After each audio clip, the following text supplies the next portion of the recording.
Video করতেছি, ইউটিউবে দিয়ে বন্ধ করে। দাদা এগুলো কি মিষ্টি না তিতা? মিষ্টি বলে নিতে হবে, মিষ্টি দিবেন না, তিতা কিন্তু আলাদা আলাদা জাত, এটা কইলাম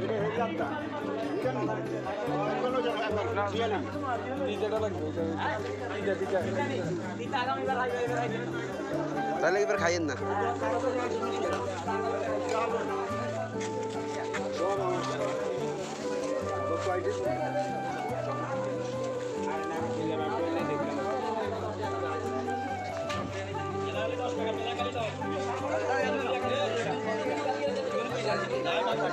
খালি কত? 10 টাকা।